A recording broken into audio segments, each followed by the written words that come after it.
Memphis 911. A rainy night in January 2021. Tell me what you need police there for. There's a break-in into the building. At First Congregational Church in Cooper Young, staff called 911. I've got a camera. I've got a security camera. That you're looking from home? Yes. Officers arrived and talked to staff at the church. So there's one other person that's supposed to be, he's in a locked apartment upstairs. Okay. You then see officers enter the building with a K-9 unit, followed by an announcement. Memphis Police Department, K-9 unit, come out over, release the dog. Come out now. The dog is then taken off the leash and starts to lead the group. The church sits on almost an acre of land. We used our drone to give you an idea of the layout. Staff explained the three buildings are connected. There's a keypad to get from one part to the next.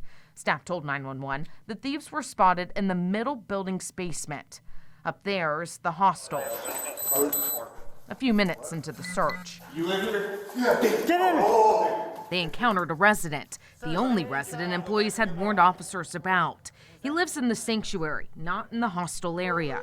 Officers continue north, and then they hear footsteps. That might be the hostel. Nah, he's up. They follow the noise to outside the hostel. Doesn't make any sense. They because it's a hostel too. So you got to, yeah. The dispatcher gets the code from the employee who's remained on the line. Here's what the employee later told MPD Internal Affairs. I wasn't sure where they were. She asked me for a code. The code you provided them is a general code that opens all of the keypad locks. Almost all, yeah. The officers don't announce themselves when they enter the hostel. I was oblivious to everything that was happening. Kyle Maxwell says he didn't know MPD was in the church. Already inside. Nor did he hear them enter the hostel where he lives. He was in the kitchen area at the time. I'm sure I was listening to a podcast. Just so you know, Maxwell told us he has no sight in his right eye and only 10% in his left, making it even harder to comprehend what happened next. I'm standing here. The door bursts open. I turn around.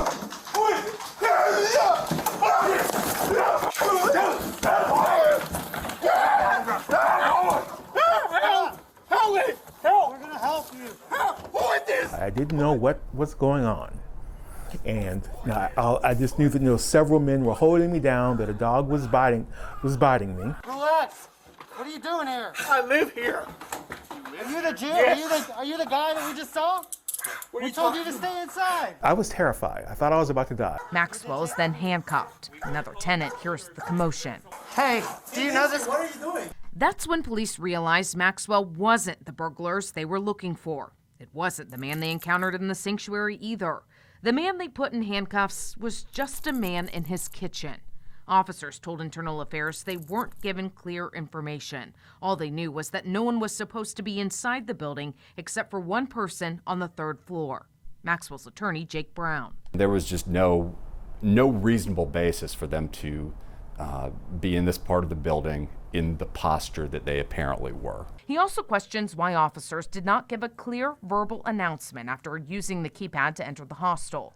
According to the K-9 unit trainer, they're not required to. He told internal investigators an announcement is encouraged on every building search, but there are times when you don't want to give your position away. He said they're also encouraged to have the dog off the leash during the search, as long as you know the building is secure. To expedite the finding of the people. The dogs can do it much faster than humans can. Dan Maxwell is a former officer and current professor at the University of New Haven. It's almost like a perfect storm of some things that just didn't connect. We sent him the footage and internal affair documents to get his opinion. The officers were already at kind of a heightened state of awareness.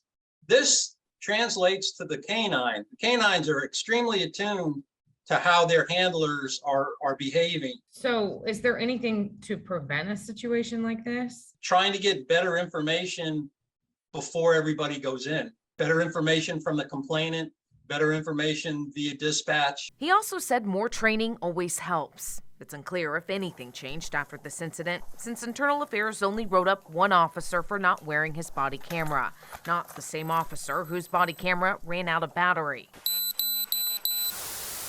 It really changed my opinion of the Memphis Police Department. Maxwell had multiple bite wounds on his leg and says he bruised his tailbone pretty bad.